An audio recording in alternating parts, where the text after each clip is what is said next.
Hello everyone, Red X Rain here with a brand new Let's Play. As you can see, we're playing Space Station Silicon Valley for the Nintendo 64. Yeah, that opening cutscene kind of gives you a sense of just how not too seriously, I guess, this game sort of takes itself. It's an unusual game for sure. I can't think of any game that plays exactly like it. Rather than me telling you about it, let's check it out. So I have a couple of practice files here. Let me get rid of this one. We'll keep. Well, no, I'll keep that one because I want to practice future levels. But let's go ahead and get started. So opening cutscene told us a little bit, but there's one more.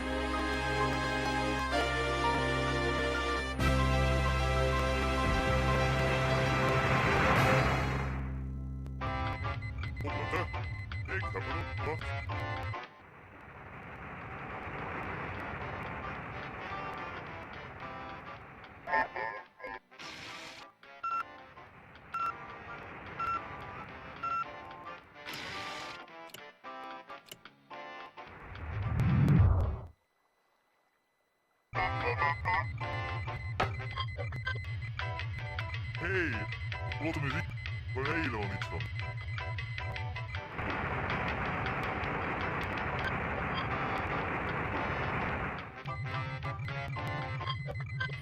Life.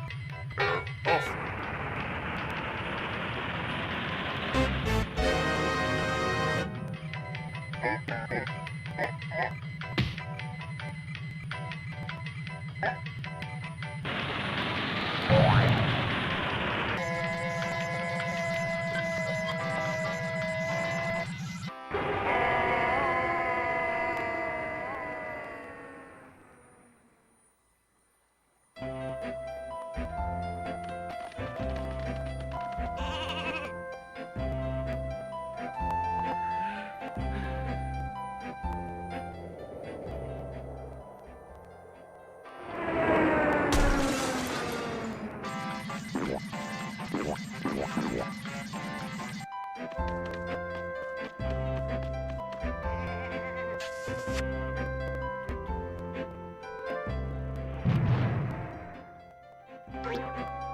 Off!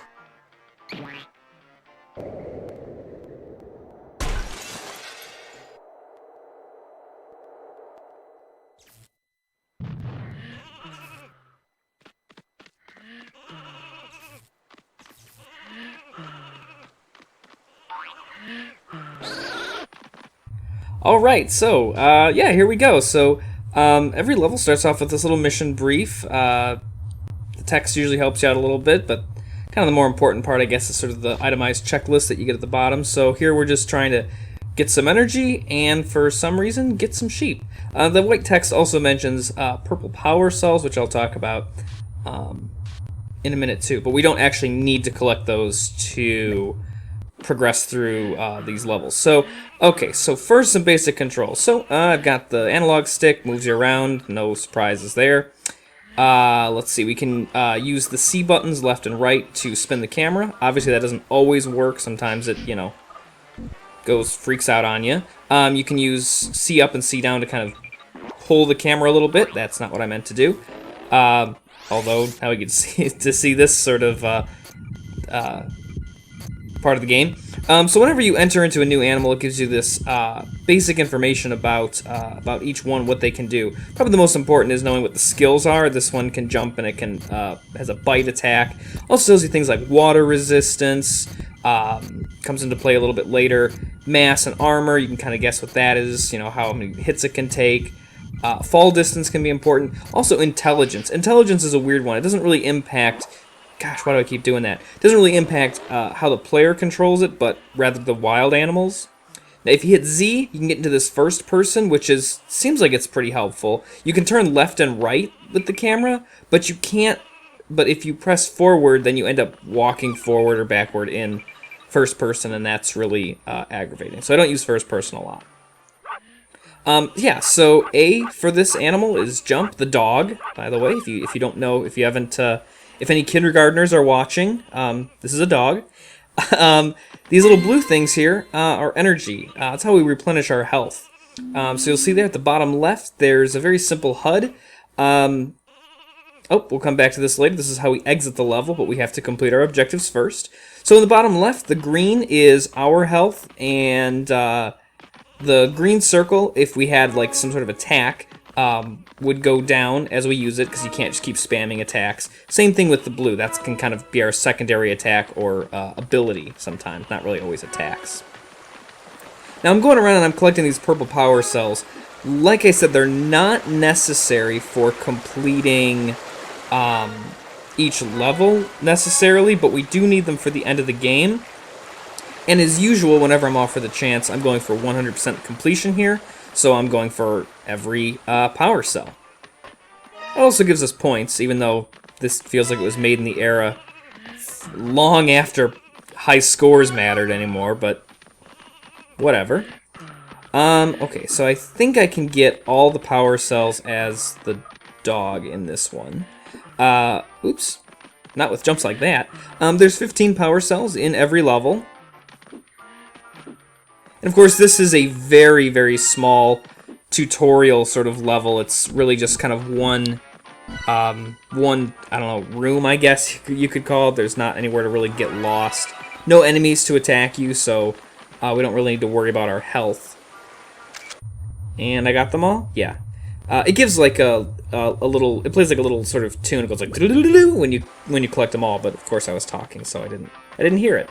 But you can always press start and check your menu that way. Okay, so, right, let's talk about other animals. So, you have to be in an animal sort of at all times, otherwise you take damage. Now you'll see in the bottom left, there's, next to the blue circle, there was a very small blue health bar. That's enemies' health.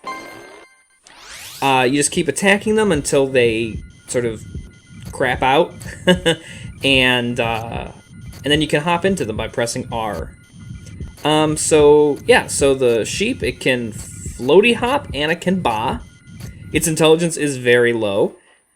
Technically, we just did both of our objectives, so now the teleporter is active. Again, that'll happen on every level. And we could just go and finish this level, but this is 100% completion. Oh, by the way, there's our ba. It's actually not an attack at all. It just ba's. But really the big function of the sheep in this game is that it can do this floaty hop. I'm actually going to switch over to the dog, though, and we're going to kind of go back and forth here. I'm trying to, basically what I want to do is I want to get the sheep situated kind of right at the base of Dan and Evo's spaceship here. So I'm just kind of hopping back and forth. And the game's pretty intuitive about this. If you're near an animal, it'll just kind of jump into it. But if you press R, as I accidentally did a couple times earlier when I was showing off the controls, technically Evo's little chip here, it can be outside of an animal, but he takes damage as a result of that. So maybe we can actually kind of see that here. See, he loses health ever so, minutely. But he can't jump, he can't attack, or do anything like that. So only in very rare circumstances do you ever even want to do that. You dick. I'm gonna bark at you. That's not a bark. That's... cranks up the tunes. I'm doing something here. I'm trying to do something. So if we stand right here facing Dan and we bark 5 times, there we go. He'll try to turn the engines on, thus frying the sheep and giving us our first trophy or souvenir, spelled all funny, souvenir, because this is an English game, British game. All right, and so that's everything that we can do here, really. There's crates around. They usually contain health. I actually don't know if they contain anything else other than health in this game. So we got all the power cells. We got the souvenir. Every level has one hidden souvenir or trophy. You got to do certain things to get them. You can always go up to these TV screens to get more information about the animal that you're in. If you need to check that out ever, it's there. But we're ready to leave. So we'll hop on the teleporter and, well, teleport, I guess.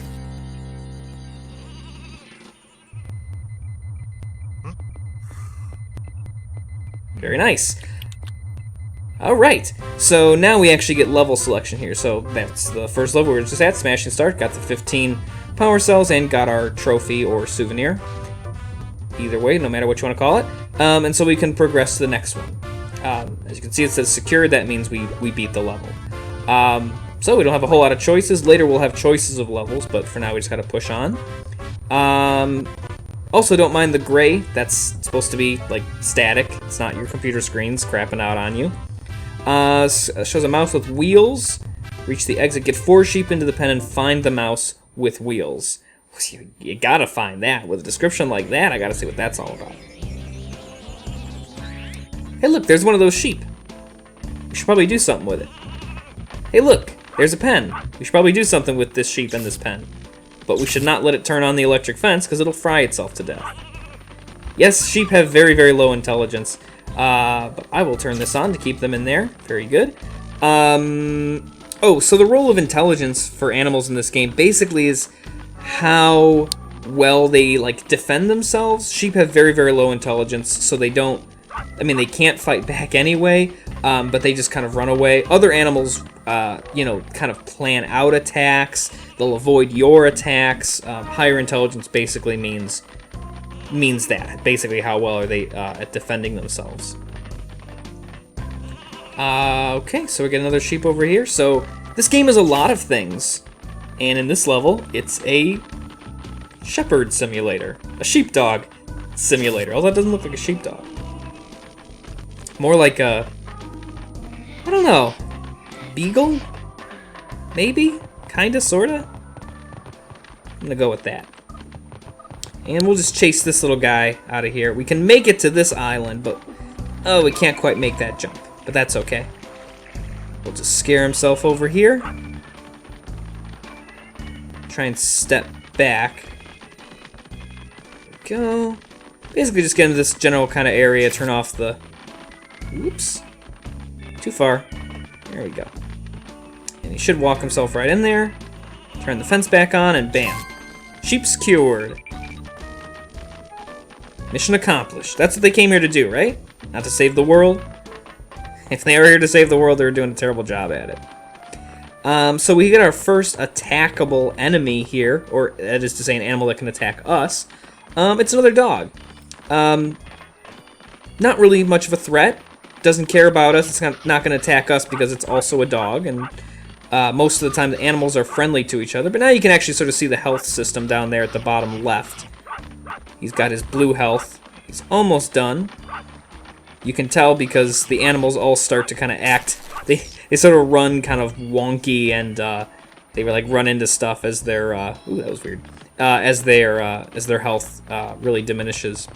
But we've got to come over here and be the dog, because if we came over here as a sheep, the dog would attack it and, of course, kill us because the sheep cannot defend itself at all.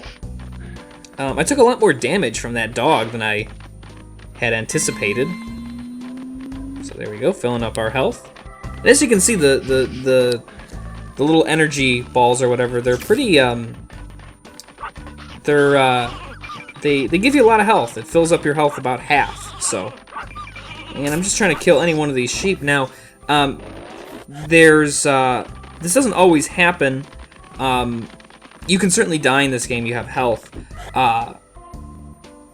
But this is one of the missions where, you know, if you had killed, or if I had killed one of the sheep before putting them in the pen, I wouldn't be able to complete the level, and I have to kind of restart from that point. There's not a lot of that actually happening in this game. They sort of let you explore pretty freely. You can't kind of put yourself into situations where a level is unwinnable. At least not off the top of my head, I can't think of any. But maybe that's true later in the game.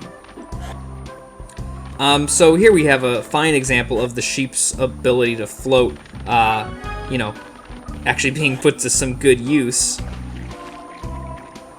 You just gotta hold A, but even that has a limited supply, which is something I've, you may have noticed, again, sort of in the bottom left-hand corner with that HUD, the, it's color coordinated to the A and B buttons on the Nintendo 64 remote. So jumping, again, is with A, but if you hold down A with the sheep, it floats, and you'll see that blue ball kind of, well, not very well there, but it does go away, so it doesn't just float on forever. So one of the things that I had said, sort of half-jokingly early on, was that this game doesn't take itself very seriously. It is undoubtedly a very quirky game, I guess is what some people might say. I don't mean that disparagingly. I love quirky games. Quirky games are usually my favorite games. I like games that don't take themselves too seriously, but the design is very simple. Thankfully, there's like no human characters, because the human characters do look really terrible. They look really bad.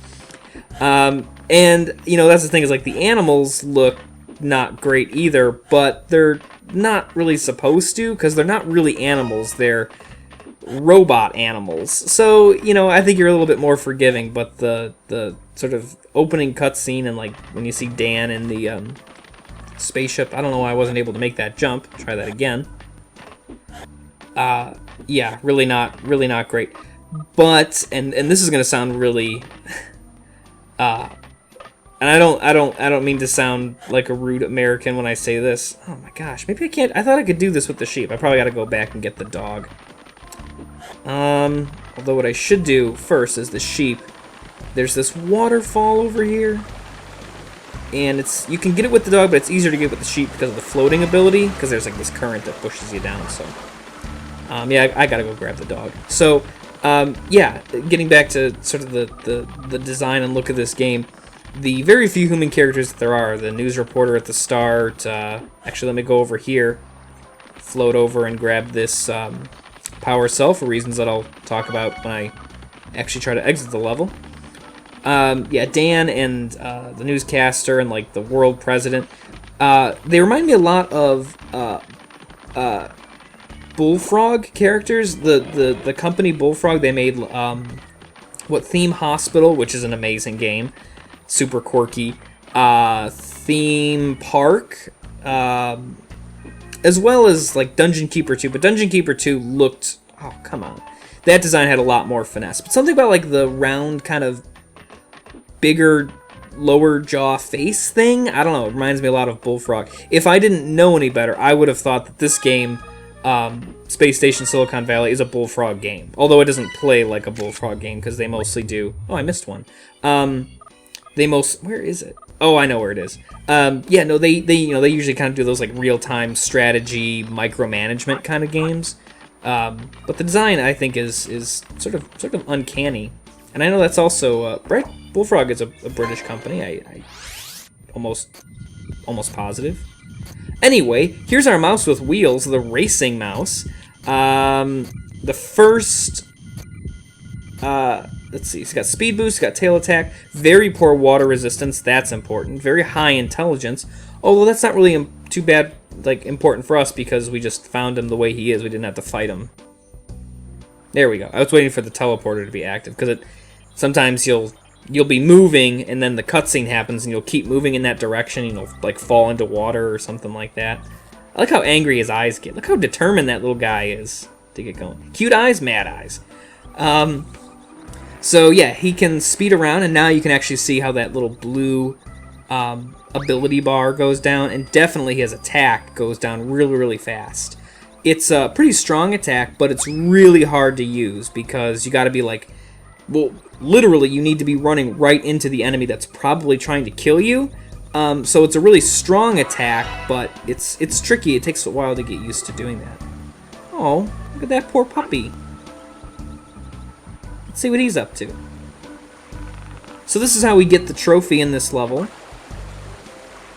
Apparently, this dog, which has rockets on its back, yep, has a vendetta or something against this mouse. Last to finish smells of cheese. Well, that sounds like a perk to a mouse. I think you might want to choose your insults a little bit more carefully there, Rocket Dog. So this is a really quick race. Whoa! Really quick race around this little moat here. It's really not too hard. Just hug the corners. It's very, very simple racing, very simple mechanic. Try not to fall in the water, as I just did there, because as the screen was telling us, the mouse has poor water resistance, so being in the water does hurt it. But as you can see, it's not anything big here. Alright. So there we go, got our trophy, or souvenir. I got all 15 of the power cells, so we're ready to go. Now, right, did I get them all? Yes, just wanted to make sure. Now, technically, you can finish this level by using the racing mouse's ability and just jump over this. There you go. And that's what I did. But one thing, I got that power cell with the sheep last time, because sometimes you can overshoot it and land right on the teleporter, and then you can miss that one power cell, and then you got to go back through the whole level and try and collect them all again. So I always use the sheep to just to make sure that doesn't happen. It's unlikely, but it has happened to me before. Okay, so that's another area secured, and we can move on to the next one, but I'm going to save that for next time, because I feel like this is enough of an introduction to the game.